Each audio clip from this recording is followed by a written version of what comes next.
বঙ্গোপসাগরে সৃষ্ট নিম্নচাপটি গভীর নিম্নচাপে পরিণত হয়েছে। এটি বর্তমানে পূর্ব মধ্য বঙ্গোপসাগর ও তৎসংলগ্ন পশ্চিম মধ্য বঙ্গোপসাগর এলাকায় অবস্থান করছে। আরও ঘনীভূত হয়ে আজ ঘূর্ণিঝড় রেমালে পরিণত হতে পারে। দর্শক, রাজধানীর আগারগাঁও আবহাওয়া অধিদপ্তরে রয়েছেন সহকর্মী সাকিবুর রহমান, সরাসরি যোগ দিচ্ছেন তিনি।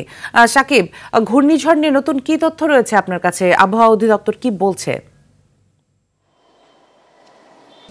নগদে ৫০০ টাকা বা তার বেশি পেমেন্টে পেতে পারেন ঢাকায় জমিসহ ২০ কোটি টাকার পুরস্কার।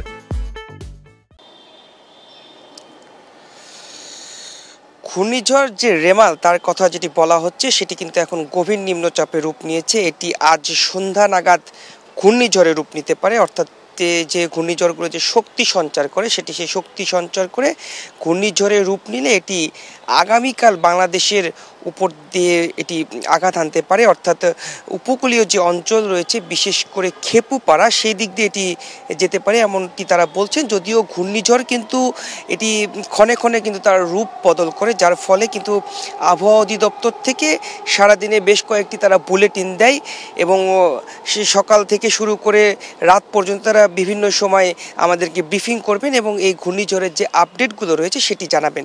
আরেকটি বিষয় তারা বলেছেন যে উপকূলীয় অঞ্চলে আজকে থেকে যে কোনো সময় থেকেই কিন্তু বৃষ্টিপাত শুরু হতে পারে এবং সেই উপকূলীয় অঞ্চলগুলোকে কিন্তু এখন পর্যন্ত ১ নাম্বার স্থানীয় সংকেত যেটি রয়েছে সেটি দেখে যেতে বলা হয়েছে। এখন পর্যন্ত সংকেত বাড়ানো হয়নি। এই যে উপকূলীয় অঞ্চল পাশাপাশি যে আমাদের 4টি সমুদ্র বন্দর রয়েছে সেগুলো থেকে কিন্তু ঘূর্ণিঝড়ের দূরত্ব ৬০০ থেকে ৬২৫-৩০ কিলোমিটারের মধ্যে রয়েছে এবং ঢাকা শহরের আবহাওয়ার কথাও আমরা জানতে চেয়েছিলাম যে ঘূর্ণিঝড়ের প্রভাবে ঢাকা শহরে কবে নাগাদ বৃষ্টি হতে পারে। আবহাওয়া অধিদপ্তর থেকে যেটি বলছেন যে আজকে সন্ধ্যা বা রাতের থেকে আবহাওয়া কিন্তু কিছুটা ভালো হবে, অর্থাৎ যে গরম রয়েছে সেই গরমটা কিছুটা কমে যাবে এবং আগামীকাল বিকাল বা সন্ধ্যা নাগাদ থেকে ঢাকা শহরে বৃষ্টি হতে পারে এমনটি তারা জানিয়েছেন।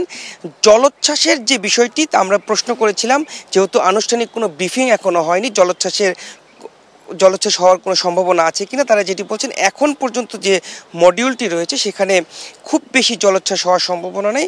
সর্বোচ্চ হয়তো বা 2 থেকে 3 উচ্চতায় জলোচ্ছ্বাস হতে পারে, তারা এটি বলছেন। তবে ঘূর্ণিঝড় যেহেতু ক্ষণে ক্ষণে তার রূপ বদলায়, পরবর্তী ব্রিফিংয়ের পরে আমরা দর্শকদেরকে আরও আপডেট কি তারা দেয় সেগুলো আমরা জানাতে পারবো। তো এই ছিল আবহাওয়া অধিদপ্তর থেকে আমার কাছে সর্বশেষ। মিতু, তাকে অসংখ্য ধন্যবাদ আপনাকে।